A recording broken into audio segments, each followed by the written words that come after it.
Hey, and welcome back to another Quantifica video.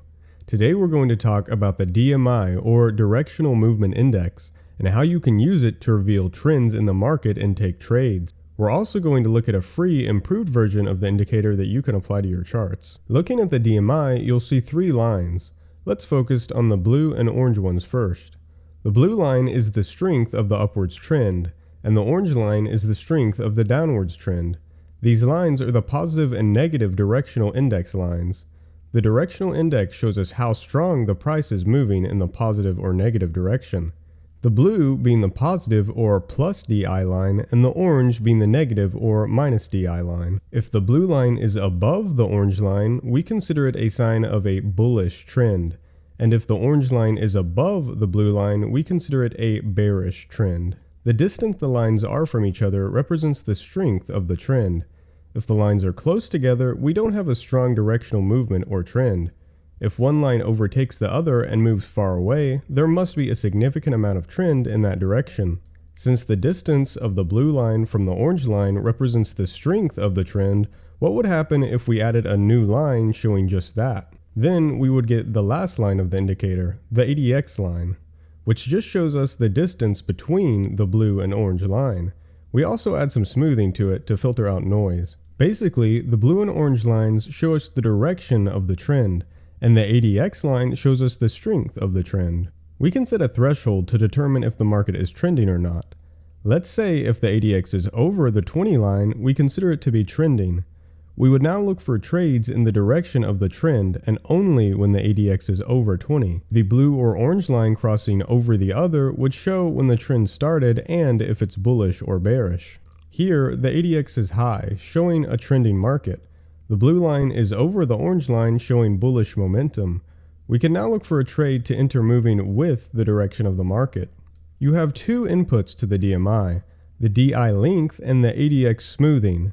Increasing the DI length uses more points in its calculation, making it not react as quickly to sudden changes and capture more long-term market behavior. Lowering the length does the opposite. Both DI lines will now react quicker to changes and use less past history. The ADX smoothing just controls how much smoothing the ADX line gets. This can be useful to filter out noise and false signals, but too much can make it too slow to react to new trends. There's another powerful strategy we can apply with the DMI, but let's use an improved version of the indicator to see it more clearly. This is the Quantifica DMI. It gets rid of the three messy lines and adds a couple useful features. This is the ADX line, and it now changes color based on the DI lines. If the blue line is over the orange line, it turns green, and it turns red in the opposite situation. The blue line at the bottom is the minimum ADX value for us to consider the market trending. If it crosses above it, we get this gray fill indicating directional movement. We can change this in the settings to have more or less sensitive threshold. Generally, you want all these sections of low movement to be where we get a lot of color changes back and forth to be under the blue line. At the top, we have a dash line, and sometimes we get these orange signals appearing. This shows us a powerful feature of the DMI. The DMI can not only help us to know when trends start, but also know when they're getting close to ending. A common mistake is to see the ADX get to a high number, so you assume there is a strong trend and is it a good time to place a trade, only for the market to stop moving in that direction and eventually lose you the trade.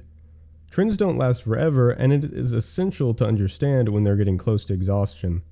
On the ADX, you'll see peaks it consistently reaches and then falls back down. It's in this area we want to set a threshold to give us a warning the trend could be ending soon. In the settings, we can enter a number for our trend exhaustion threshold.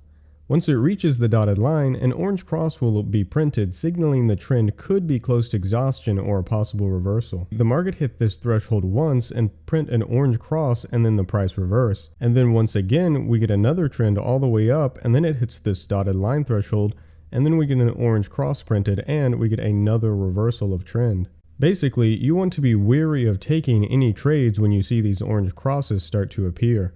That could mean the trend is nearing exhaustion and you could get a reversal, or the trend could just be close to dying out. This isn't always the case, but it's important to be aware of when it could happen. The Quantifica DMI indicator is free and available to everyone with the link below. If you're interested in more advanced indicators, check out the Quantifica Patreon, where you get access to the entire library of all current and future premium Quantifica indicators.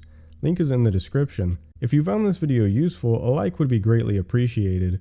If you want to see more videos like this, go ahead and subscribe. Thanks for watching.